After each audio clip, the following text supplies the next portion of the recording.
Hello, everyone. I'm Daniel, back again after a short week hiatus with Super 99. You feel a little bit better? Feeling great. So Okay. time to talk about this scenario indeed. Yes, let's do it. So, Lair of Dagon is the seventh scenario, and this is another flashback scenario. So, let's go ahead and jump right in over here on TTS, and let's give us the lowdown. What happened in the between this scenario and the last one that made us do a flashback? Yeah. So obviously at the end of the Light of Fog, if you did manage to succeed and not die, um, we are having a flashback to the last time we were here at the Lair of Dagon, which came right after we had explored the kind of reef area around the Innsmouth coast, and we finally found that all of our evidence leads here to something that's going on in Innsmouth. So better find out what's going on. Mm-hmm. There's some setup here, mostly just some story about Agent Harper and whether or not she's with you or not, or I should say Agent Dawson. Yep, Because I think we're also looking for Agent Harper. That's kind of that is our goal, right? that's right. Uh, She was and kidnapped. Mm-hmm. exactly. And so we're here. We're here with Agent Dawson if he is here with us, and we're looking for Agent Harper. All right, so let's go to setup. So we have the keys are back as before. These keys, I believe, yeah. So we have the black, blue, green, purple, and red key, and they're all face up, and we only have two keys this time face down. And then we have a bunch of locations to set up. So let's do that. I'm gonna click this button. Yeah, we got them. All right, so yeah, we got two floors here. We got the great entryway and two first floor halls, a second floor with two second floor halls, and a third floor hall. And importantly, the third floor hall cannot be moved into unless an investigator has unlocked the third floor. So we're going to be exploring a little bit of a building here, kind of similar to the unknowable kind of building exploration. Yeah, it feels a bit like Thousand Shapes of Horror, indeed. Yep. We got some additional setup in the. We have a very. This is like the first time that this has happened. I feel. We check the number of memories recovered, and we either add blessed tokens if we have 4 or fewer memories recovered, or some curse tokens, 2 specifically if we had 5 or 7, or 5 if we have 8 or more. Um, this is certainly interesting. I don't really know what this represents. Maybe it's just like a balancing thing. Yeah, I think Um, so. I bet that it's one of the few ways that they've had a kind of a mechanic that allows you, if you're doing poorly, to catch up a bit. yeah, And as we'll see throughout the scenario, the curse tokens in the bag really are not just to make it harder at the beginning, but makes things harder on treacheries and other effects that care about how many curse tokens are in the bag, or pulling the curse tokens at least during the tests. indeed. I don't know about you personally, but I've actually never gone to this scenario with fewer than 8 memories. So I've always had 5 curses. Have you had any different experiences? I can't remember. I've never had the bless tokens though. Yeah, for It's sure. possible I've had to add just two instead of five, but I'm not sure how many memories we've had to this point total. I think there's what, like 15 or 16 in the campaign. There's 16 total, I think. Is either that or 15? Yeah. Okay, so like eight seems like not that hard to get in No, for scenario sure. by scenario Yeah. seven. Yeah, Like, I believe at this point you're basically almost done with getting them all anyway. So, yeah. There's a couple that are harder to get from earlier, but it's yeah. just a few. There's a lot of them just that happen because of the story anyway. So yeah, pretty rare to, man, four seems crazy to me, but Exactly. Last thing is that if we have a jailbreak listed under memories recovered, then we have to search the collection for the suspect enemy. Search a collection for the suspect enemy circled under possible sub suspects and set it aside out of play. That is just the person who was the suspect in Vanishing Velen Harper. mhm. Is that correct? Yep. Yeah.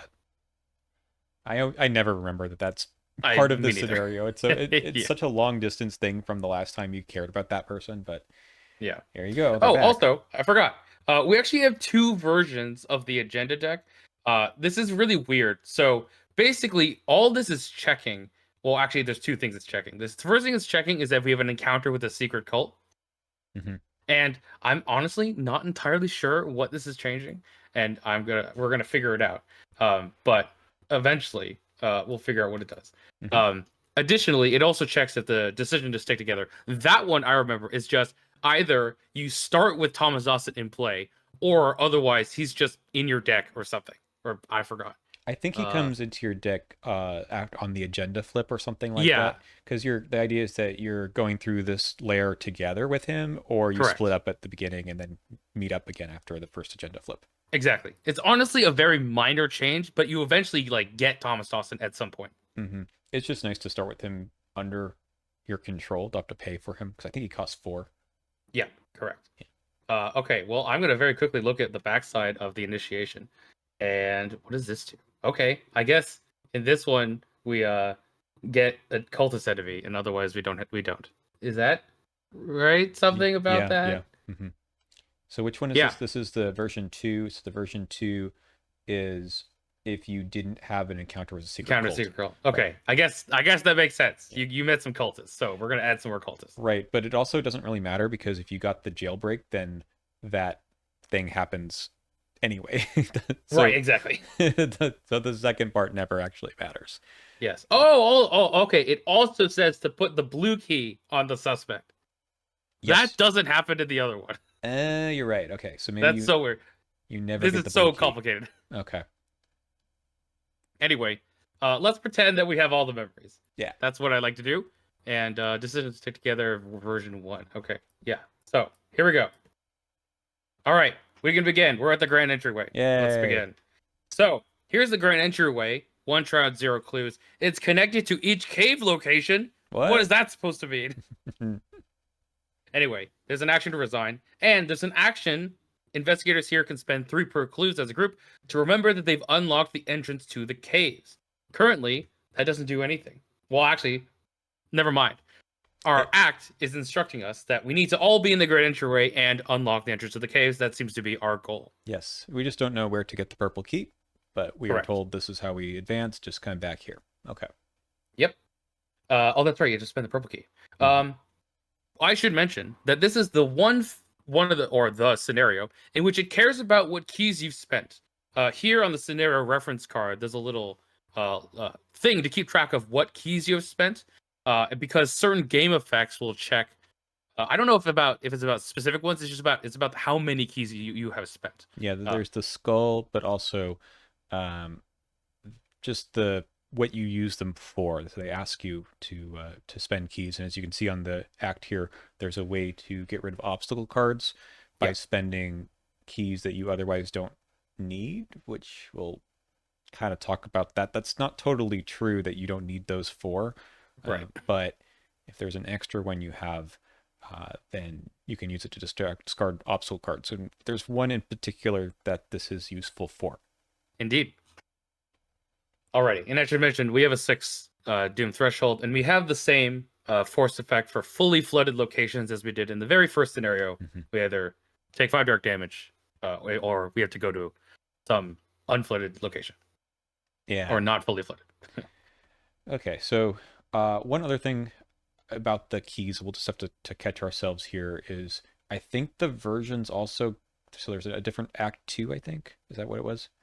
Uh, there's a different agenda too, right? Different Agenda 1 and different Agenda 2. Okay, Yeah, right. So right. There's something kind of weird here where it's like, how would you ever use one of these keys? Like, haven't you already used it? But that's not true. I think maybe it was the blue key issue you brought up again a second ago. But there's something convoluted with the keys, and you'll see once we hit some of these story assets, I think. yep. So let's go to a random location. Let's do it. It's the Hall of the Deep. 3 shroud, 1 precludes victory 1. As an action, you can spend the red key, and you put the set aside Johannes statue story asset into play under your control. Curse side face up. Mm-hmm. All right, let's go get that. So that requires the red key. And by the way, when it's revealed, we increase the flood level, I guess. Mm-hmm. And a victory point. We love it. Nice. All right, here's the curse side. It's a mysterious relic. You can, as a free trigger, exhaust it and add 2 curse tokens to the bag to deal a damage to a humanoid enemy at your location. That's pretty nice. It's really good. So remember that it's a cost to add the 2 curses. If you cannot add the 2 curses, you do not get to do the deal 1 damage thing. And you will see a Correct. bunch of humanoids in this scenario that have odd health. So this is pretty good. Yep. And as an action, you can spend the blue, white, red, or yellow key. I don't know how you would also spend the red key for this, to be honest. Yeah, Uh, so that's the one I was talking about, right? So the way you do it, I think, is that you get. Uh, I don't remember now. I don't know. I I don't figured this know. out once and it was kind of weird, but yeah, it does sound strange. Yeah. Anyway, you can flip it to its other side, and I wonder if this is the cursed side. What do you think is on the other side? It better be the blessed side, right? It is! Hey, Yay! So, as a free trigger, you can just deal a damage by exhausting it, no having to add curse tokens. That is very good. Or you can exhaust it to remove 2 curse tokens and replace them with an equal number of blessed tokens. how That much? is also pretty good. It's crazy. How much XP would you pay to put this in your deck? Well, is it permanent? That's the question. I don't How know. much does it cost? It costs like 2. Let's just say. I don't know. I mean, like a free what the frick is it called? Like a B A cup, right? garrote Girl wire that only wire, works on yeah, yeah. humanoids. Like as long as you know there's good humanoids, honestly, it's really good. I Yeah. think. Even the replacing the curse for bless in this scenario, anyways, we'll see Yeah, them stack up. So it's pretty good to keep that at yeah, bay. Now you it's good can't for do Kohak. right. So you can't do this right away because we need the other one of those keys. So Yep, let's be on the lookout. But yeah, correct. All right, so that required the red key, and here's the Hall of Blood. Hey, this has the red key, and after you fail a skill test while investigating, you have to take a horror. It's haunted. Blah blah hmm blah. All right, so here's the red key, guys. Anyway, so you get there, you put it over there. Easy So peasy. these are randomized. You don't really know which one is which. So there is a little bit of a, did you go this way first and then over here? Or did you go here first like we just did and say, whoops, we got to go to the other one to get the key first, then go back. It's one of those scenarios where splitting up to look at locations is very nice, or having extra movement tech, as is Indeed. usually the case. But yeah, lots of, what do you call these? Like like the map is a bunch of hubs and spokes or something. Like that, like it's like the unnameable kind of. It's like the third scenario in Path of Carcosa that I hmm never remember the name of. Yeah. The Echoes of the Past. Yep. Yeah, that's right. hmm Those kind of scenarios, very exploratory, but like you're on floors, kind of. It's actually like there's a little bit of light in the fog as well, since that has the hubs and spokes, or more like hubs and whatever. That's true, but at least for those you could move like from here to here instead of That's true. having to go back through. And notably, well, as we see on the second floor, let's look at that one now. These middle locations don't have clues, so you always have to go off into the rooms to see what's up. Yep. All right. Here's the foul corridors. As an action, you could spend the black key to remember that you have unlocked the third floor. So we're looking for the black key now. Let's go this And way. let's go over here. It Ah, is the Hall of Rebirth. 2 shard, 1 clue. After it's revealed, you have to draw the set aside Apostle of Dagon enemy. Spooky. Well, here they are. Which one do you think is the Apostle? I've always thought that the statue on the right was an actual deep one. I was like, wait, which one is the Apostle? Anyway, I mean, it's a hybrid, right? So, exactly. All right, Apostle Dagon, 2/3/2, humanoid hybrid cultist, not elite, importantly. mhm. It gets +1 per investigator health. After it enters play, you put the black key on it. Very nice. And when an investigator deals 1 or more damage to it, you add a curse token to the chaos bag with victory 1. Yeah. So if you want to use that statue to do 1 damage, you're actually going to be adding 3. That's right. This one, very good on the damage compression if you can do it. Mm-hmm. Although some instances of damage compression actually are like they add like an additional point, or like they do damage instead of having additional damage. So it Right. can get Long messy shot or like that. something does that. Exactly. This is a mini boss, kind of, but to fight, I think this is going to be a similar story for one of the enemies, other enemies we haven't seen yet, where it's the balance is we know there's curse tokens in the bag, therefore the fight and evade here is not going to be as high, but Exactly. not so much health, so that this guy goes down pretty quick. Indeed. All right. Well, let's say we kill them. We get the black key. Very nice. Mhm. We can put it back here, or we can explore our second room. Yeah, let's see what's over here. It is the Hall of Loyalty. 4 shroud, 1 precludes. Also victory 1. And as a free trigger, you can spend the blue, red, white, or yellow key and choose 3 of the following. You can heal a damage, draw 2 cards, gain 3 resources, or add 4 blessed tokens to the chaos pack. I've never done this. Neither have I. Again, the keys are also going to be a negative plus -1 for the skulls, so this has got to be really good, really necessary. But at the beginning of the scenario, it's probably not. Yeah, especially if you want to upgrade the statue, that's 2 of those keys already. Mm-hmm. And those other 2 keys might be used for getting rid of obstacles, for example. stuff like that. Yeah, it's kind of cool it's here, but yeah, that it's the victory point. No other reason to go Indeed. there. All right, here with the black key, going to the 3rd floor. After it's revealed, you put the purple key. Hey, that's what we've been looking for. Mm-hmm. And after this place is also cursed, or sorry, haunted, you have to add a curse token if you fail investigating here. Yeah, pretty simple. Around this time, probably the agenda is going to flip. Yep. All right, so things get spooky. We add 2 curse tokens to the chaos bag, and as we've said before, if a jailbreak is listed, we gather the suspect enemy and put it at the at a 3rd floor location, or we just actually place it in the grand entryway if there are no, if the 3rd floor is not in play, aka you somehow got to the next act before this, which is like crazy. Mm-hmm. You went real fast, and we'll see what happens when we advance. But yeah, likely you're going to be around here trying to get the purple key, and suddenly the suspect shows up. Yeah. Do you remember who our suspect was? I forgot. I don't. Was it Brian Burnham? I forgot. That could be. It wasn't. Okay, it's Brian. It's Brian It Burnham. was always Brian. All Yeah. right. And yeah, in this case, we also put the blue key on him. Mm-hmm. And as we said before, if we didn't have this act, we actually wouldn't get the blue key on him, which is kind of weird. Yeah, so you just don't get it at all. So this is an extra way to try to flip the statue. So that's pretty important. Okay, so he has plus per player health, loses aloof, can't be parlayed with, which makes sense. So you just got to kill this guy. Kill him. If you want the blue key, at least you could technically run away from him, I guess. Mm-hmm. Actually, there's another reason to hit him. We'll see in the resolution. That's right. Okay. All right. We're also going to get another cultist enemy, but we'll ignore that for now. Why is that? Sorry. Oh yeah, it just says. Oh, it says otherwise. That's right. Yeah. I literally can't read. Okay, we'll take care of him. That is our first act. If we get the purple key, we'll eventually bring it down here. We need 3 per clues. Mm-hmm. It is nice. Well, actually, not really nice. You need more clues than there are victory points. Whatever. Yeah. So you're gonna need the clues from somewhere. Yeah, 1, 2, 3, 4, 5, 6, 7, 8. Yeah, I guess 9? you do need these clues if you're gonna get the purple key without doing some shenanigans. So maybe that counts. Right. Yeah. Okay. Well, all right. Shall we unlock the entrance to the caves? Let's do it. Let's go to part 2. All right. So if the suspect enemy is in play, remove from the game. All right. See ya. Remove each location of the grand entryway, victory X, blah, blah, blah. And then we're going to do some more location setup. And I'm going to push a button for that after moving everything away. Oh, actually, oh, God. Oh, no. Oh, God. Oh, no. What have I done? What have I done? I don't know. Why don't I reload the save? All right. Let's try that again. Yeah. So we're gonna put these away, and then we're going to push the setup button. Okay, great.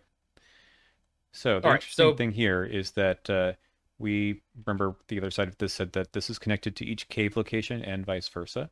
So all of these are connected just to the middle one. So just like in the first part where you had to keep going through some central location to move to another location, that's what this part's like. You are continually going to be checking out these tidal tunnels, going back to the entryway, and then going back to the next one. So movement is pretty important. Now there's an exception there. We'll talk about the I forget which ones they are, the fully flooded tunnels, but yeah. Otherwise, our next act says that we need to unlock the final depths. Yes. I will mention, so it does say when we put these tidal tunnels out that we increase the flood level of every location. That is very important. Mm-hmm. And we're also going to shuffle in some encounter cards that were set aside, namely the syzygy and tidal alignment cards, I believe. Yep. Yeah. Along with the discard pile. And those care about flood mostly, I think. Yep. Up. And as you said, we have to unlock the final depths. So how do we do that? Good question. Let us explore, shall we? Yeah. Let's go here. All right. It's a tidal pool. So we get a random set aside face down key. Mm-hmm. Let's see what it is. Hey, it's the white key. I believe that's just used for obstacles. Yep. All right. Keep it going. Hey, it's the useless one. Mm-hmm. I'm just kidding. It is victory 1. It still will slow you down here if that's what you're trying to do. Bigger Correct. team, though, someone could sit around there, but you're really trying to just explore, open up locations as quickly as you can. True. Don't forget about this, yeah. All right, underwater cavern. It is fully flooded. So now we could take the action here and go right to the next one Oh, instead that of is going true. back through the entryway. That is true indeed. We have our second title pool. This one is going to be the yellow key for sure. Okay. Another underwater cavern. You're getting pretty unlucky here.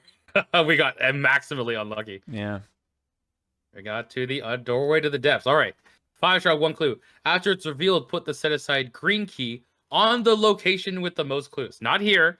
The location with the most clues. Hey, it might be here. It might be here. I've actually had that happen once, and it was Mhm. awesome. So this is going to go either here or there. Let's just put it here for now. Yep. And as an action, we can spend 3 per clues if you're here and the green key to unlock the final depths, and that is the goal of this second act.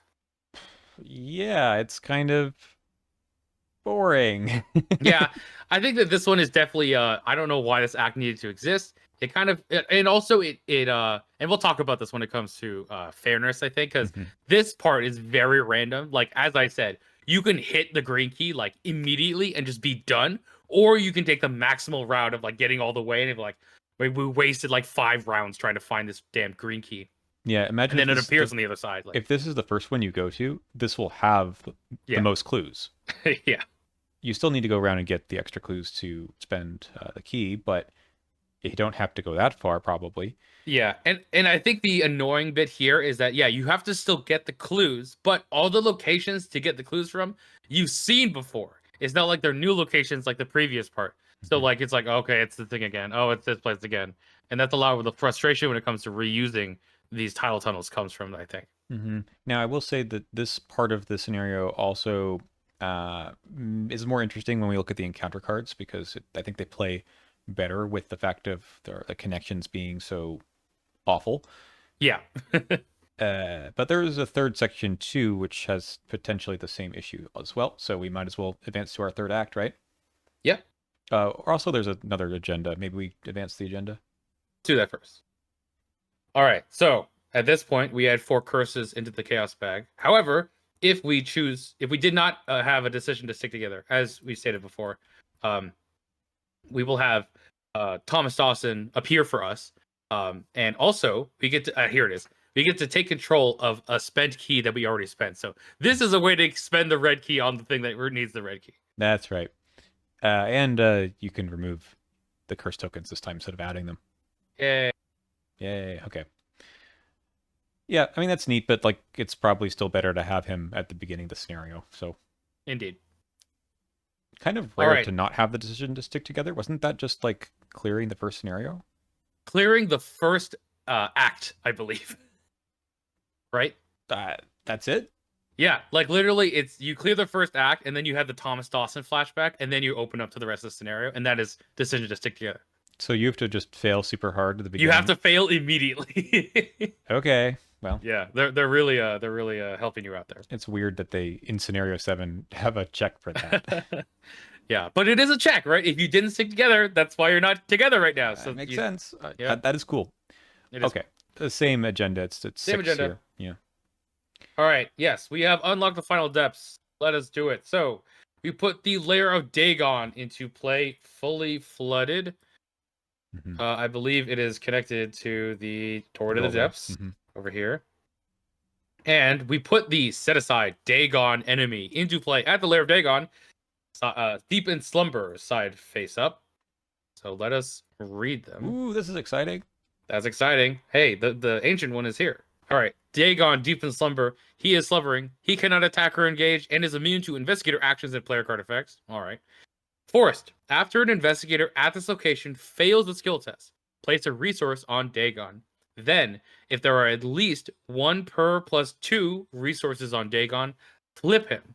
And as an action, you can spend a key to remove 1 resource from Dagon. What happens when he wakes up? Do you want to do that now or do you want to do that later? Let's look at the location since we just All right. showed up here as well. Sounds good. It is fully flooded starting out, and it has 3 shroud, 3 per investigator clues, victory 1. And after you enter Lair of Dagon, you have to test your lowest skill 3. If you fail, you take a horror. And also put a resource on Dagon, Mm-hmm. probably. Mm-hmm.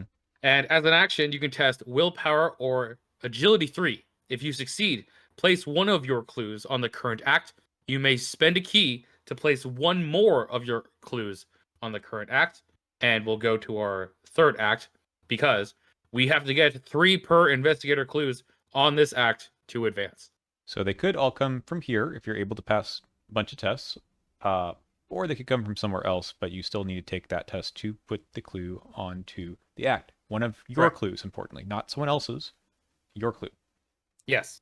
Luckily, it doesn't say to spend the clue as part of the cost. So if you fail, you don't have to spend the clue, as opposed to like the Devour Below, for That's example. true. That's true. But if you Yeah. do fail, this guy's going to probably wake up.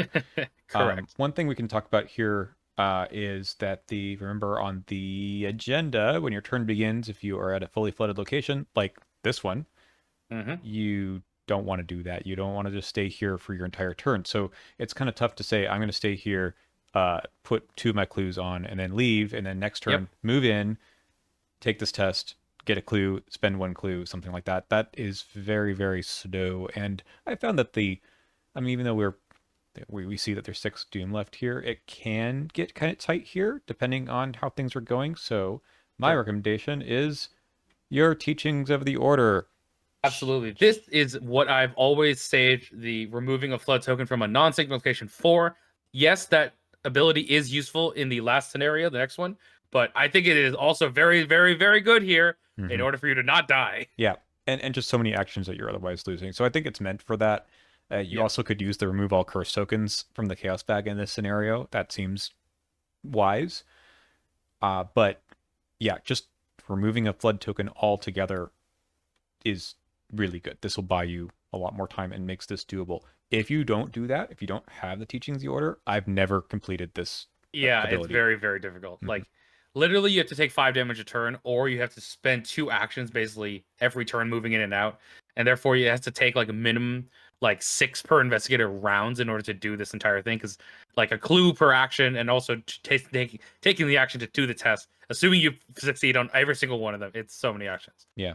I like the design here that it does require you to take these particular tests. It's not easy, and it's not the traditional way people get clues, right? You use intellect instead, so you need a different way to pass these tests. That's Yeah.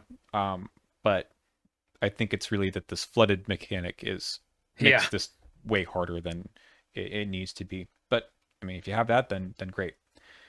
Now, if you do fail any of these tests, like this gets to be a problem. So let's go ahead and flip them. Baba. Awakened and enraged. 4/6/4. Ancient One. Elite. Massive. He gets +6 per investigator health. And forced. After an investigator at this location fails the skill test, ready Dagon, and Dagon attacks that investigator. So good luck. Yeah. Yep. This is a tough test to pass. This is a great location for map the area or something, right? There's so much going on here. That'd be pretty sick. Hmm. Or just like breach the door. Breach the door, right? Just for the test as investigates at least. Hmm. Yeah. Uh, Now I played this recently with Stella, low player count. This was not really that big of a deal. This could happen Yeah. pretty quickly. I don't think in 4 player I've ever played this and it's gone well. It's just uh, a lot of people need to get in here, a lot of chances for failure. I know that the threshold for getting this guy to flip over is higher, but I think you're doing more tests.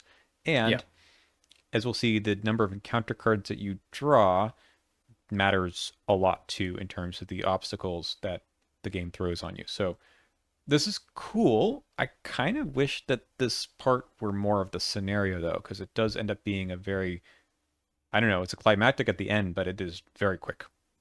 Yeah. I think that honestly it would have been cool if instead of having this middle scenario, this could have been the Lair of Dagon, right? It would give you more locations to kind of, move around in. Maybe give Dagon Hunter and spread the clues around so that you have space to try and breathe, Hmm. literally. Hmm. Um, I think that definitely would have been a lot more interesting. Yeah. Okay. Before we go on too much further about the scenario or like the treacheries, I think I want to leave the map as it is and sort of play out why the encounter cards matter so much. So, should we grab the the stone barrier for one, and maybe the cultist set. Here are cultists over here. Okay. Although there's more cultists. There's always the more cultists. Yeah, there's always more. So let's start with them. So you've seen them before, but just remember the gimmick of cultists is that if you draw them, they go to an empty location. So especially in a higher player count, if you're not all in one location, they might go fairly far away. Or if you draw more than one in the same mythos phase, right? They could spawn anywhere, and you're like, well, either we let them collect Doom, or just the one Doom even, or you have to spend your turn running over there and killing them anyway. The statue helps, right? We got some one health enemies here, Yeah. but the timing of these guys can be very bad for your investigators to have to deal with. Yes. And of course, because of the fact that they're spawning empty locations, it requires more movement.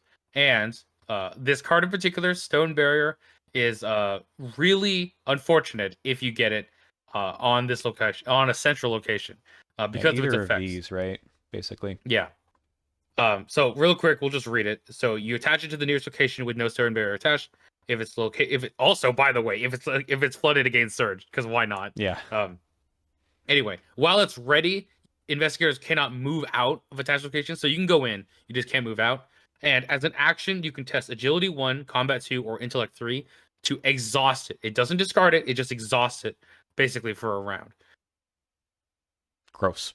Yeah, it's so annoying. So it requires you to sort of order your turn. So you move in there, someone takes the test and moves out, then everyone else can move through. Great. But then you have to go through it again on the way back. Yeah. Awful. Yeah. That sucks. If it lands on one of these locations, you must spend a key. I think so. Or if you're like, if someone literally has nothing better to do because they suck at investigating and they suck at like willpower and agility tests, then like they can do this, right? But like for example, if the fighter has like no enemies to deal with, then they could be the one to do this. But like surely they have enemies to deal with, yeah, because of these guys. They're running and popping up all over the map. So yeah, it's just interesting because you do have to, if once you know it's in here, it's kind of a rookie mistake to end your turn here. Yeah, but that's hard not to do. How many are these in the decks? I think there's just two. Just two. Yeah. Right. Well, it'll happen though. It'll and it could be in the first part of the scenario too. It's just much worse here because of the fact that all of these are going through the grand entryway. Now, yeah, you could maybe go through the underwater cavern and then warp down here, but things have to go right, I think, for that to happen. Yep. Okay. Let's I guess we could quickly talk about the scenario reference card and then the act and agenda flips. Yep. So the skull is -1 for each key on this card, so generally gets worse the scenario goes as it goes. Cultist 0, reveal an additional chaos token. If you reveal one or more curse tokens during this test, you automatically fail. And that is before or after you draw the cultist.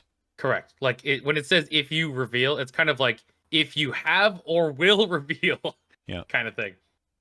Honestly, it's kind of poorly worded. But it's similar. Like it's like the frost token from Edge of the Earth, where it doesn't care if it's like the first one or if it's like the second one, right?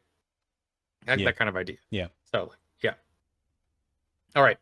That can get really annoying. Honestly, especially if there's a bajillion curse tokens, because there's like 2 additional auto fails potentially. So that kind of sucks. Anyway, tablet -3. If you fail, place each key you control on your location. I feel like this has never really come up because like usually you're clearing the clues off location so you can just pick them up again. So maybe it's fine. Yeah, it's fine. Yeah. An elder thing -4 if you fail, add a curse token to the chaos pack. Honestly, this is like not the worst thing as a negative. Like it's 1 curse token, and it's like that basically just marginally decreases your chance for success. It's just more of the fact that it increases the odds of the cultist, and it's a -4 also. That's basically. And then there's like critical mass of these in the bag too. Some of the other treacheries care about this, so it's not nothing, but you're not gonna twist yourself into knots to avoid this. You'd rather just not fail the test, I think, in general. Yeah. Okay. Right. So when we do get all the clues on here, then you go to the back here, which checks if Dagon is either asleep still or awakened and enraged, and you gotta say that that he's awakened. And you could kill him. I mean, we didn't mention that. I've never done Yeah. it, but eh. Honestly, I feel like if you kill him, he shouldn't show up in the next scenario or something. I Like, agree. yeah, that'd be hilarious. It would make the finale like even easier than it already I is. know, So, I know. You do get but he does return, which he does. is good, but Or it's like if you kill him, that can just end the scenario and as a different victory condition, right? That'd be cool. something. Yeah. Anyway, that's R1. If you doom out, hey, it's actually also R1. But you everyone gets a mental trauma and you record that Dagon has awakened regardless of if he's awake or not. Hmm. Fine. Yeah. All right. I will say that there's always a resign on this one from the very beginning. So if you don't want to play this one or it's getting pretty late, you can just resign. So it's That is true. not so horrible. Yep. R1 basically I believe you get captured by Osiris Marsh or something like that. Hmm. And he has to, or I should say, he is interrogating you. You can either tell him nothing, you can lie to him, or you can tell him everything. Oh, also, I guess there's this one thing. If the suspect enemy in the victor's play record the gatekeeper has been defeated. Yes, that was the thing I Oh was referring yeah, to that is a earlier. thing in the next scenario. Mhm. Right. Okay, I remember that. Also, Anyway. Thomas Dawson gets He, he, yeah, he gets well, let's see. Oh, I guess he does get stabbed. he does, and he gets turned into the Okay. amalgam at the beginning of the Yeah, campaign. yeah, yeah. I think that happens in the next part. Ah, okay. Or something like that. So But you have anyway, yeah, you so have a choice he gets here. like dumped in a hole. Hmm. Anyway, So you have to decide if you tell Osiris anything, nothing, lie, or tell him everything, and that is going to uh, mean that you add one of these nasty tokens to the bag for the finale. That's it. There's story, obviously, but we just go to the interlude afterwards. yeah. So let's see. You're back with Agent Harper, and we get to do some more checking for memories recovered. You can check if the Terror Devil Reef is dead, and you have life cycle of a deep one listed. You record that the Guardian of Yanath Lay is dispatched because you know that he's dead for good, I think. Hmm. And yeah, here it is. So the Gatekeeper has been defeated, which you just checked. And if someone has the Wave 1 Idol, Awakened Metal, or Headdress, then Yanath Lay recognizes you as its rightful keeper. Or the gateway to, I guess. Hmm. So And you we can need spend our both of experience. those to make. We'll talk about it for the next scenario, but Yeah. you need both of those for something. Yes. And now you can spend your XP, which you couldn't have spent at the end of the sixth scenario. Yep. Yeah. All right. Simple. It's a pretty, I mean, again, it's a pretty straightforward scenario because I think the first and second parts are just you walk around, get clues, and kind of deal with enemies as they pop up. I think the encounter deck is a bigger trouble, so let's look at it. Indeed. So we see the All right. cultists already, but this is a new enemy. Yeah, the Serenarian Deep One, 2/3/2, humanoid monster Deep One, prey, lowest willpower, hunter, and when it engages you, as all Deep Ones do, you add 2 curse tokens to the chaos bag. Yeah, so it's very similar to the point I made earlier about how the mid boss, like mini boss, I guess, had very low health, or sorry, low fight and evade. This guy also has that, but it's the curse tokens that are supposed to make the test harder. Yeah. I don't know, maybe. It's fine.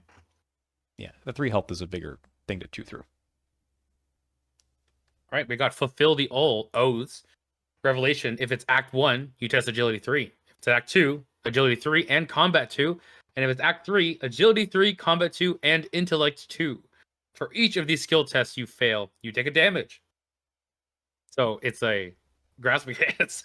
Yeah, kind of. The interesting thing about this one is that it's 3 separate tests, so Yeah. more likely you can pull the curse tokens and get them out of the bag. That's part of the design here. I think that makes And sense. also, Mhm. if you draw this in Dagon's Lair, it can add 3 resources to the bag. That's true. Yeah, good point. Okay. All right. We got a secret gathering. You add a curse token in the bag. And you test willpower 4. If you fail, you put a doom on each cultist enemy and take a horror. Or you take 2 horror if one or more curse tokens were revealed. That's kind of So- nasty, right? Yeah, it's effectively just you either take a horror or you take two, and you put doom on cultists. So like, if there are no cultists, then you're fine. But it's basically just taking some horror. Yeah, I think it combos again with a higher player count where it's more likely someone just drew something Yep. and that becomes a lot worse. But yeah, if you're playing at a lower player count, you got rid of the cultists already, then this doesn't do much. Although I will say sometimes this helps because you can put a doom on the priest of Dagon, so you don't Mm, have to kill him a second time. that's true. And same Yeah, thing yeah, with it lowers its yeah, fight evade. yeah. So Although that's that, nice. yeah, okay. All right, we got the esoteric ritual test willpower 4. If you fail, either choose and discard 2 cards in your hand or discard an asset you control. However, if one or more curse tokens, you have to do both. Spooky, it's a spooky crypt chill. Yeah, this is interesting to have these encounter cards that care about the curses because Yeah. right when this scenario was designed, the curse and bless tokens were part of the campaign and the player cards coupled together, right? And now that they've been released in separate boxes, you don't really have player cards in the well, you don't have player cards in the campaigns really. Yep, So they had to reprint the curses and that's blesses right. to make this playable. So it's interesting that they have these cards and counter cards that care about what's in the bag that you actually might be manipulating more than the scenario does too. I like these cards, and we'll talk about it with Heralds of the Deep as well. Like, I like the fact that they have like the things get worse if you draw curses while doing this kind of thing. Hmm. It's kind of cool. Yeah, and it's likely that you will with all the ones that add stuff to it. Yep. And these are two hard tests, right? For Yeah. willpower apiece. Yeah. Okay. And we got Heralds of the Deep, test 3, willpower 5 instead if your location is flooded. And for each point you fail by, you add a curse to the chaos bag. Um, so this is actually interesting because it does say if you cannot, it gains surge. So the question for this is always like, what happens if there's 6 curses and you have to add 5, right? I actually don't know what the answer is. Okay. Well, I think you add them all. It doesn't say instead, right? So I think you add them all and then it gains surge anyway. Yeah, that sounds right to me. Yeah, it seems right. Yuck. Yuck. A lot of willpower test. All Yeah. right, we've seen the zone barrier. Yes. Yep. Okay. And everything else is old, but the title alignments can, I don't know, undo some of the flooding progress. I'm not sure if this is so bad because there's a lot of Yeah. locations. Yeah. It's easy to move As around. always, syzygy is bad, but This, yeah, yeah. yeah.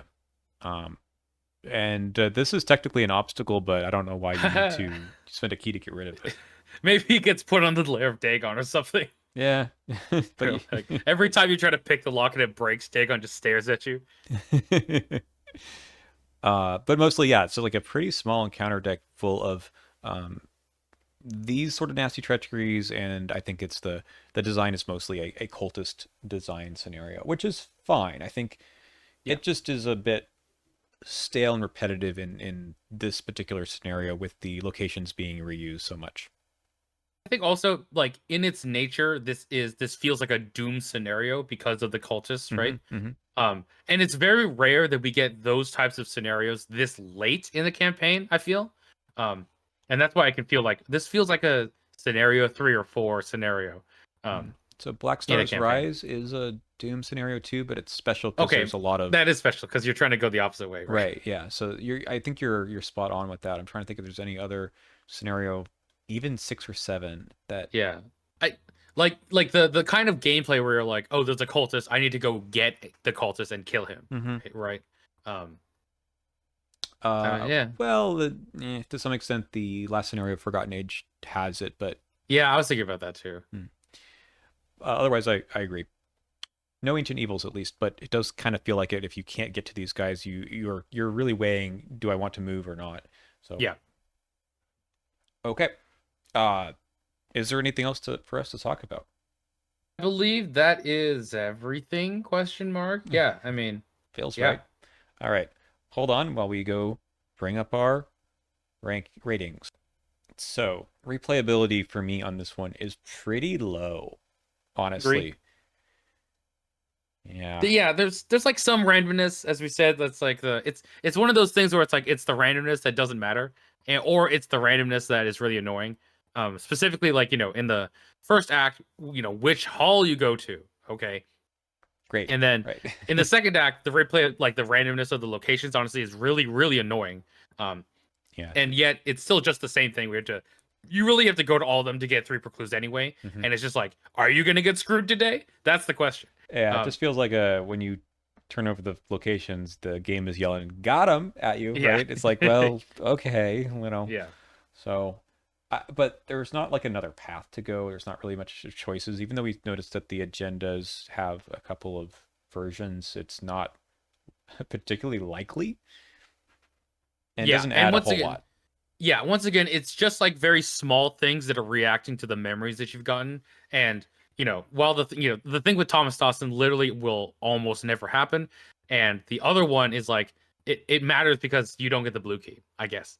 Um, Yeah, which is useful for just having another way to flip the statue, I guess. yeah. You don't have to Um, wait until the end to get them yeah. off of the title pools. Let's see. I think that there's some replayability in the sense of like, oh, trying to kill Dagon is like a cool thing you can try to do. Hmm. Um, and like, whether or not you want to, I don't know. That's really it. now that I think about it. So Yeah, and there's a bit of a challenge of like whether or not you can make it to do the um the last act as well. yeah. But to me, that's really just a question of do you have the teachings of the order or not? That's like Yep. a check. So I'll give it a 2. How about I that? am also giving it 2. I'd already made up my mind. Nice. 2 seems correct. There's just not enough there, in my opinion, either. Okay, fairness. Well, Um we keep, so, keep talking about this, about yeah. the random elements. There's not much you can do. It's just Yeah. flipping over locations. Yeah, and honestly the stone barrier, is that what it's called? Hmm. Hmm. Um like it could be really unfair if that like gets randomly hit on a very bad spot. Yep. And like you can kind of play around it, but it's like it's so bad. Um Yeah, and is it's it better like for you to not stand on those locations? Like it's in the first act as well. The any of those central locations, yeah. because you have to go back through them again from the different wings of each hall. So it's like trying to Yeah. get back down. Because remember, everyone has to get to the first floor central location to spend Yep. the clues. So making your turns work out where everyone can get through, otherwise you're waiting an entire round again, is super annoying. It is pretty annoying. I think like ultimately when it comes to appropriate pressure, this one does always well, okay, assuming that you have the teaching of the order, Hmm. this scenario I feel like always does come down to the wire in a good way to a certain extent. A lot of the time the fighters, what they're dealing with is the doom stuff, and therefore they're, being taxed a lot, but not too much. Like the maximum health that an enemy has in this scenario is 3, except for the bosses, Yeah, that's right. and the suspect. So like it's not that bad. A lot of them have 1 health or just 2 health, and so the fighters, they're not being pressured too much, but it's more about getting them to the enemies in order to kill them. Yeah. The Um, reality is this is a very strange scenario 7 for that reason. yeah, And you kind of alluded to it about like how often do you have to have this kind of scenario at the end? And the failure is not particularly meaningful either. Like you could correct. resign action 1 and it's almost You're no different. preventing is Dagon being awake already, and that's really it. Yeah. That's So what like, yeah. yeah, so like that's an interesting point because it's like, oh, maybe you should be applying a different amount of pressure because it is scenario 7 kind of thing, or Hmm. like have different consequences. Um, Because scenario so 6 feels almost like a typical scenario 7. right, and I think that that's part of the thing. It's like it's because these flashbacks, right? Light in the fog is technically scenario 7 in the timeline, Hmm. right? So Hmm. like maybe that's why it's like that, right? You know what I mean? Um, Yeah, we'll so talk it's about this interesting. again, I think, next time. But there's like these alternate flashback rules in the new repackaging of Innsmouth that say, "Hey, just play all the flashback ones with no XP in your deck," which is an interesting idea. But you can see that it's not actually that strange to tackle this scenario with a lower amount of XP, I think. Yeah. Okay. So when it comes to fairness, I think it has some unfair things, but also it's like also just fine. I think I'm gonna go down the middle and just give it a 3. I'm also giving it a 3. It gives you a way to get rid of the stone barriers, and it kind of works with the rest of the scenario with spending keys. So I think it's okay. It's just not particularly spicy, you know? Yeah. And it could be like they could do better with not relying on a lot of RNG for just the locations. It just, especially since they're boring locations that we've seen already, it doesn't feel like that part is very interesting, Yeah. which we, I guess, would come back to in a second anyway. Balance. This one's interesting because, like, a lot of the treacheries have willpower tests, but also there's a lot of agility tests in this scenario. Mm-hmm. Fulfill the oaths, stone bearers, and agility test on that final act thing to get the Mm-hmm. clues on. And you can use combat for the stone barrier as well if you want to. Yeah, and even the fulfill the oaths and the stone bearer have an intellect test on them to get Mm-hmm. rid of them as Yep. well. Um, so like the skill tests are pretty balanced out there. I do think that the fighters, like, because of the fact that their tax is more about movement and getting to the enemies, they always feel like they have something to do. I feel like it's very rare that they don't have something to do. And the cloovers are very much like they have to get a lot of clues, so they have something to do as well. Like, honestly, I feel like everyone really has something to do. Maybe it's a little boring, but they all have a good thing to do. So what's your take on the stats that you need to use in order to put your clues on the act?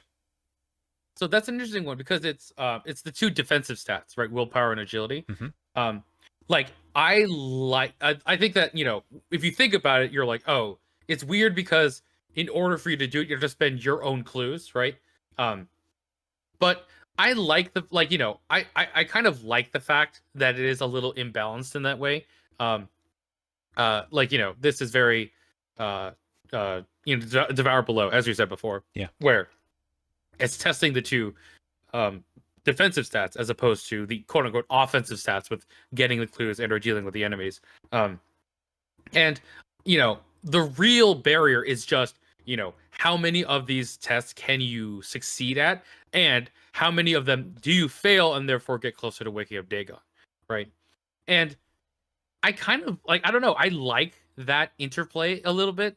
I kind of like it. What are your thoughts? I think I'm fine with it. The only part that's tricky, I think, with higher player counts is just how many actions that ends up being, right? Yeah. So I'm cool with you have to take a test that you're not the best at. You haven't stacked your willpower sky high. If you're a seeker that is doing that with their intellect, so try to pass another test. But 3-player, right? That's 9 clues, right? You need to Right. do. That's a lot And of tests you have to pass. So right, but I think the idea is that in higher player counts, the clues would be more spread out. Like, yes, a lot of team compositions have they can have one person who's like, I will get every single clue, but maybe the scenario is just telling you that that's not a good idea. I agree, So, and I think that's a good way to design the scenario, if yeah, not for all of the doom problems. So I guess so. you tend to have, even if your fighters are going off and getting clues some other way with evidence or something when they kill enemies, then they need to trek all the way back. Right, and I think that ultimately that maybe comes down to the scenario fairness as opposed to a balance between investigators. Maybe. True. Okay, I'm with you there. In principle, I do agree that spending your own clues and a different stat is totally fine and should be the way that this game works. It just feels like spending them one at a time in higher player counts introduces a lot of other issues that have to do with, you're right, it's fairness. So I'm cool true. with like a 4 here, honestly. I was gonna say 4 as well. Yeah. Okay. Man, we're just on top of it this time. It's nice to talk through that, though. I think that Yeah. we arrived at, well, you helped me arrive at the same conclusion. Okay, so that leaves us with experience. Do we get a new and interesting gameplay loop? And did we get this fiction of being in a cool lair where we unlock the depths and explore some tunnels where Dagon is slumbering? Yeah. So this one is I'm very torn on this one because I like the first act of the scenario. Obviously, I always like it when I'm exploring a building. Mm-hmm. That being said, a lot of the rooms are just kind of there. I don't know what the Hall of Loyalty is doing there. I don't know why spending a key there gives me stuff. I mean, maybe it's I'm proving myself to the Order of Dagon, maybe. While you go kill But them around the otherwise, corner. exactly. And I'm trying to kill someone else in there. And like, I think the thing that really pulls this down is the fact that in this scenario, the tidal tunnels being reused feels very boring. Like in the other ones that they've been reused in, at least for me personally, a lot of the movement stuff that they have has always been like interesting. Devil Reef, moving across islands, in Light in the Fog, moving to escape being flooded / going to the pump room kind of thing. Mm-hmm. In this one, it's just like, okay, it's like, the Miskatonic Museum, except if every room was boring. Um, like if every room didn't have stuff in it, I guess that's like that's what the scenario is. So I compared this one a bit to For the Greater Good in Circle Undone, where you're again sneaking around with a bunch of cultists, but Yeah. I feel like the fiction here is very flat. Yeah. I'm struggling to explain exactly why. And part of it has to be that the locations are reused, but not in any particularly special way. So you're just sneaking around, and then you get your clues and you wipe the map, which maybe doesn't help so much. And then the middle part where all you're doing is desperately trying to find another location is not exciting while it's happening. Yeah, I think For the Greater Good also has more interesting fiction. Like the fact that evading the cultists can remove doom from them is really cool. It's kind of like you're sneaking around. Mm-hmm. Or like you're parlaying with the cultists in order to like, be in the Silver Twilight Lodge. This one doesn't really feel like, like if I'm in the House of Dagon, like the cultists are just here. Like why am I allowed to be here? Right? Am I Yeah, sneaking around? That isn't really represented in the fiction here. that's So right. like, The nice thing about For the Greater Good is that they usually stay on the board, yeah. and you have to figure out a way. That's the puzzle of the scenario to manage the doom and accomplish what your goals are without them, accruing too much doom or engaging in attacking you or whatever. In this one, it's really just a very basic. I move to location. I hit them over the head with the statue. I move back.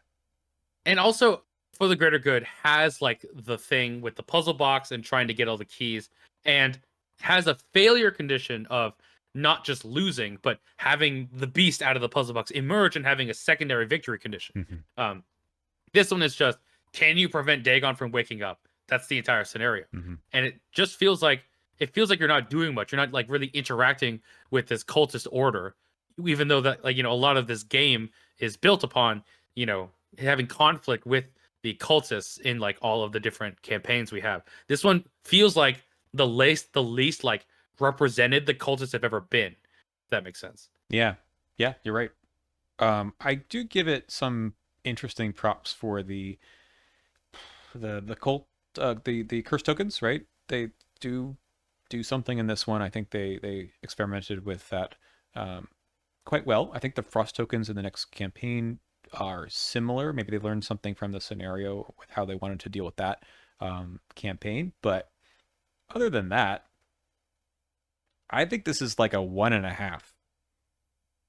Um, I'm not going to go that low. I'm going to say 2.5. Okay. But I agree that this is definitely one of the lowest ones that I think we've seen in a while in Yeah. terms of experience. So I played this one with Stella recently, and it was probably like the best time I've had with it because I feel like this is a lot more doable in lower player counts. You can just kind of quickly get through stuff and not have to worry about people drawing uh, stone barriers that block your way. Saying, I think this campaign in general is actually easier in lower player counts. I agree. We'll see that in the next scenario too, but For sure. it's very interesting how doable. If you've never played True Solo before, this is a pretty decent campaign to do it in. You just need some movement tech, not a whole lot, but the maps still are fairly big, and getting around the map without having to like stop and deal with every single enemy that pops up is important. So I think they also give you good tools as a solo player to deal with most of the challenges. So the statue here is really good. I think those 3 relics are really good, and you don't even need to have more than one, I think, to do well. Indeed. Okay, well, that's it for us. Thank you so much for watching, and we have a finale to talk about soon. See you See then. you then.